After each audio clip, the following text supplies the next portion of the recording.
हम बात करने जा रहे हैं इकबाल याद के हवाले से। मैं कई बार आपके साथ शेयर करता हूँ इकबाल याद के कुछ अशार जो इकबाल के फ़लसफ़े को वाज़ेह करते हैं। जैसे उसने कहा कि तू शब आफरीदी चिराग आफरीदम, अयाल आफरीदी सिफ़ाल आफरीदम, बयाबान को सारो राग आफरीदी, ख़याबान गुलजार बाग आफरीदम। इकबाल का ये फ़लसफ़ा जो है ये एक तरह से देखा जाए तो इसकी इंटरनेशनल हैसियत है, और इसकी इंटरनेशनल हैसियत को और ज़रा उजागर करने के लिए एक नौजवान है खुर्रम इलाही, उन्होंने यूरोपीय ज़बानों में इसके पहुँचाने का अज़्म उठाया, इसका बीड़ा उठाया, अज़्म किया है उन्होंने, और इस बुनियाद के ऊपर उनकी किताब छप के सामने आई है। खुर्रम इलाही हमारे साथ इस वक्त मौजूद हैं, उनसे चल के बात करते हैं इकबाल के फ़लसफ़े को उन्होंने कैसा पाया, यूरोप में उसकी पज़ीराई कैसे हो रही है, किताब उनकी जो है उसमें उन्होंने किस चीज़ का प्रचार किया है। अस्सलाम वालेकुम खुर्रम। वालेकुम अस्सलाम, बहुत शुक्रिया दावत देने के लिए, और आपने बहुत ही खूबसूरत फ़ारसी में अशार पढ़े। जी, तो ज़रा बताइए आपने जो ये इकबाल को, एक तो पहले ये बताइए ना, इकबाल को आपने जो समझा वो क्या समझा, और फिर आपने कैसे सोचा कि यूरोपीय ज़मानों में भी इसका कलाम पेश किया जाना चाहिए, इकबाल का फ़लसफ़ा पेश किया जाना चाहिए। जी, मैं इन दोनों का जवाब दे देता हूँ। मैं पढ़ाता हूँ, मौल्लिम हूँ, Pakistan institute of development economics में लीडरशिप पढ़ाता हूँ। तो एक दिन मेरे सामने कुरान मजीद की आयत गुजरी, वज़ क़ाला रब्बुका लिल मलाइकति इन्नी जाइलुन फ़िल अर्ज़ि ख़लीफ़ा।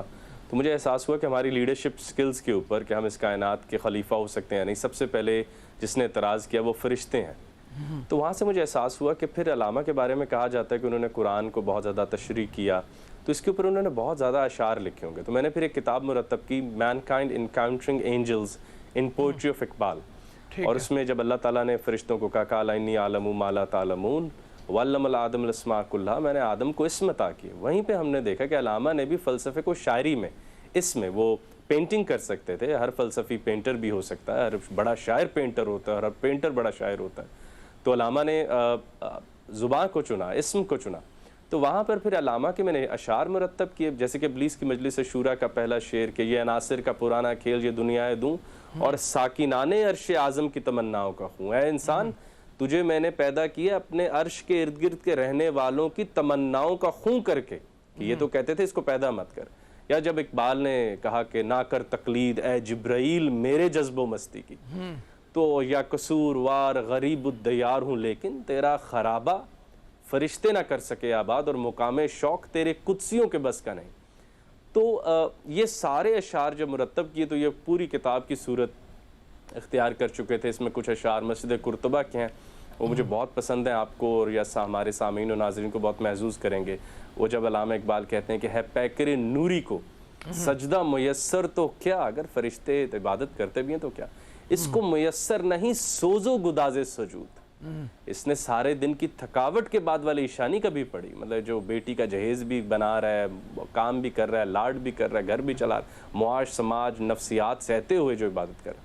तो जब ये किताब मुरतब की तो डॉक्टर हुमा खान है, she is an oncologist, she is a very well accomplished doctor in Denmark. तो उन्होंने कहा कि जो डेनिश कम्युनिटी है उसका यही हम पे बहुत बड़ा एतराज़ है कि हमारे मज़हब में इंसान नहीं मिलता, इंसान की कोई गुफ्तगू नहीं, और जो एक्स्ट्रा टेरेस्टेरियल बींग्स ही बस नज़र आते रहते हैं। तो उन्होंने बेड़ा उठाया, और इसको तकरीबन 2.5 साल लगे इस मेरी किताब को ट्रांसलेट होने में। और ये यही किताब क्यों, अलामा पे बहुत ज़्यादा कुतुब लिखी जाती हैं, इसलिए कि ये एक सेंट्रल थीम को एड्रेस कर रही थी, जो कि इकबाल्स आइडिया ऑफ ह्यूमनिज़म है। अलामा के यहाँ इंसान कौन है खुदा की मौजूदगी में, तो क्योंकि ये उस सवाल को एड्रेस कर रही थी। और मगरिब में आप जानते हैं एक सेकुलर ह्यूमनिज़म है कि वो कहते हैं इंसान पे किसी नज़रिए का बोझ मत डालो, बस man is the mayor of everything. तो इसी को एक नया ड्रिफ्ट हमने दिया अलामा की तरफ, और ख़ुसूसन जब उनकी पार्लियामेंट में जब बात हो रही थी, जो मैंने आखिरी शेर पढ़ा, आप बहुत ख़ुद भी कारी इकबाल हैं और आप फ़लसफ़े को पढ़ते रहते हैं, तो वो था कि अलामा ने जब कहा कि मुकामे बंदगी देकर नालूं शान खुदाबंदी, तो यहाँ इकबाल ने ह्यूमनिज़म मुकम्मल कर दिया जो इस्लाम और इकबाल की नज़र में है, कि अगर खुदावंद होना भी प्रपोज़ किया जाए तो मैं बंदा बनने पर राज़ी हो जाऊंगा, मैं रसूल का उम्मती बनना पसंद करूंगा। मताए बेबहा है दर्दो सोजो आरजू मंदी, मुकामे बंदगी देकर ना लूं शान खुदाबंदी। अब खुदा की मौजूदगी में अल्लामा ने एक नई पोजीशन इंसानों के लिए दरियाफ्त की, जिसके ऊपर वो को क्रिएटर हैं, उन्होंने इस कायनात को इसके अंजाम की तरफ लेकर जाना। इसका वो जो इकबाल जब कहते हैं कि कायनात है भी ना तमाम शायद, तो कई मुफस्सरीन कहते हैं कि वो इकबाल हमें कह रहे हैं, हम वो वाहिद जिंदा ताकत हैं इस कायनात की जो इसको इसके अंजाम की तरफ लेके जाएंगी। अच्छा, और इसको यूरोपीय ज़ुबानों में क्यों, मेरे ऊपर बड़ी अच्छी तनकीद भी हुई। उन्होंने कहा कि खुर्रम साहब आप बड़ी स्नॉबिश लैंग्वेज अंग्रेज़ी का चुनाव किया आपने। मैंने उन्हें कहा कि देखिए इकबाल ने उर्दू में लिखा ही था ना, वो तो हम ना 70 सालों में, माजरत के साथ हम पाकिस्तान में इकबाल आज तक बेस्ट सेलर नहीं हो सके आज तक, और कई सूडो सेल्फ हेल्प बुक्स बिकती हैं लेकिन इकबाल नहीं बिकते, क्योंकि हमने मुश्किल बातों से हाथ छुड़ाने का इरादा कर रखा है। तो इकबाल क्योंकि नीचे नहीं उतरते, वो अपने कारी को कहते हैं कि तुम बुलंदी पर आओ, अपने साथ पर लगाओ, मेरी ईंटें मत खींचो, मैं जिस बुलंदी पर हूँ। तो उर्दू में उन्होंने ऑलरेडी इतना लिखा, और इतने बड़े बड़े उस्ताद जिनसे मैंने सीखा, उन्होंने उर्दू में फ़रहंग, तशरीहात, एक एक शेर के ऊपर पूरी पूरी किताबें लिखी हैं। तो फिर मैंने सोचा कि वो ज़ुबानें जहाँ कम पढ़ी जा रही हैं, तो डैनिश ज़ुबान जो है उसमें ये अलामा के ऊपर छपने वाली दूसरी किताबें से पहले हमारे मेरे से फॉरेन सर्विस के एक साहब थे, गुलाम साबिर साहब, जिन्होंने की गार्डन इकबाल लिखी थी। उसके बाद ये दूसरी किताब है और इसको हमने फिर वहाँ पे लॉन्च किया। अच्छा, एक तो ये बताइएगा कि पजीराई कैसी हुई, और दूसरी बात यह है कि जैसे आपने जिस बुनियाद पे आपने एक बुनियादी पॉइंट उठाया, और वो ये है कि इकबाल बंदगी लेना पसंद करते हैं।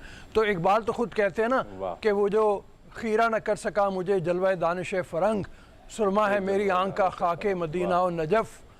तो वो फ़रंग के जो फ़लसफ़े है उससे वो कहते हैं कि मैंने पढ़ा तो ज़रूर है लेकिन मैं उसे खीरा ना हो सका, और उसकी वजह यही है कि रसूल अकरम सल्लल्लाहु अलैहि वसल्लम की जो शान है और जो पैगाम मुझे मज़हब का मिलता है वो उसकी हैसियत जो है वो ज़्यादा बड़ी है, बहुत ज़्यादा बड़ी है। तो उस हवाले से भी फरमाइए कि इकबाल के यहाँ जो एक यूनिवर्सल जो हैसियत है कलाम की, उसके हवाले से भी बताइए कि लोग उसकी पजीराई कैसे हुई डेनिश में ज़बान में जब आपने तर्जमा किया, यूरोप में लोगों ने उसको किस तरह से लिया।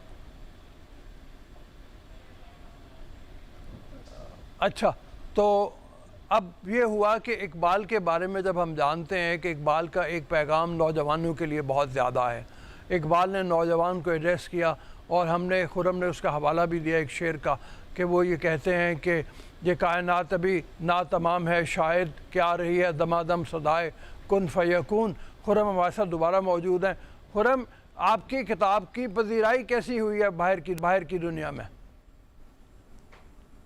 जी बिल्कुल, जब ये किताब छपी तो हमारे एक मेंबर ऑफ पार्लियामेंट हैं सिकंदर सदीक साहब, उन्होंने बड़ी प्यारी अब्दुल रऊफ साहब बात की। उन्होंने कहा देखें इकबाल जैसी बुलंद आवाज़, बल्कि हम एक महफिल में थे, हमने कहा मस्जिद कुर्तबा के पहले अशार सुनो तो ऐसे लगता है जैसे बिग बैंग हो रहा है।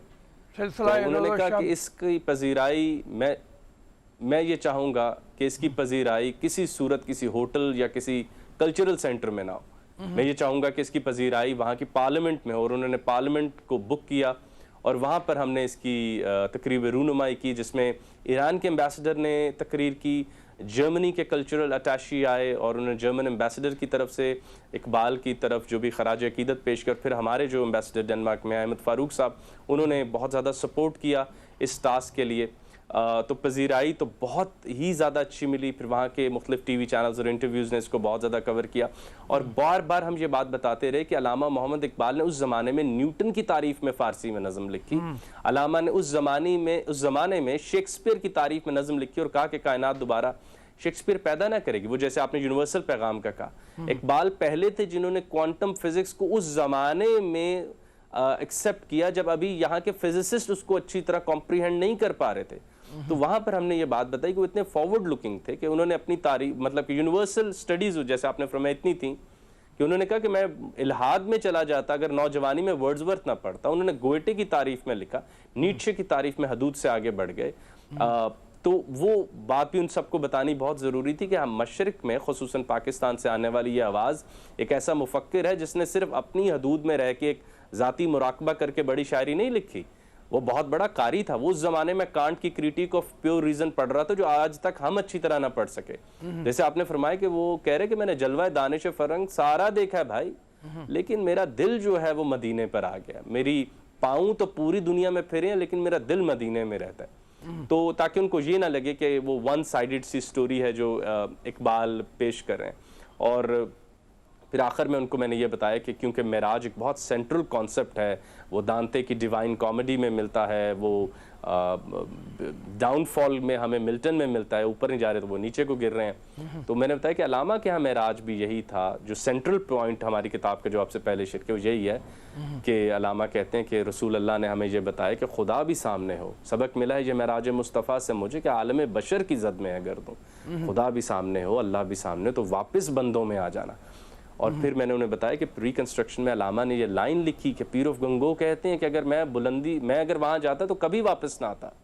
ये हमारे मोहम्मद मुस्तफ़ा थे, आकाए दो जहां सरकारे दो आलम, जो सबको छोड़कर वापस नीचे आ गए। तो आइंदा किसी इंसान ने मेराज करना हो तो रसूल ने फरमाया ऊपर मत जाना, बस हमसाये का ख्याल कर लेना, यही मेराज, यही बंदगी है। तो that was a very new point for the Danish community. तो they took it very well. और अभी हमारी there is a largest book store, I can't pronounce it properly, उस पर ये पहली पाकिस्तान की रखी जाने वाली किताब भी है। And it so far it's going very good and I am looking forward कि मैं किसी और से अब कोलैबोरेट करूं और अलामा का वो सही कलाम, मतलब कि शिकवा जवाब शिकवा मारूफ से अब हम बाहर निकलें, वो खुद ही कुकर वाले अशार से अब हम बुलंद हो जाएं। और इकबाल जैसे आपने जैसे शुरू में ही उन्हें फ़ारसी से मुतारिफ़ कराया, तो वो इकबाल जिन्होंने 9000 अशार फ़ारसी में लिखे वो मुतारिफ़ कराने का वक्त आ गया। तो ये बस छोटा सा मिशन था which went very well and I am really glad कि आपने भी इन्वाइट किया। खुर्रम, बहुत मेहरबानी, आपको कामयाबी दे। आपकी किताब की जो पजीराई हुई है वो बहुत ही खुशाइंद है।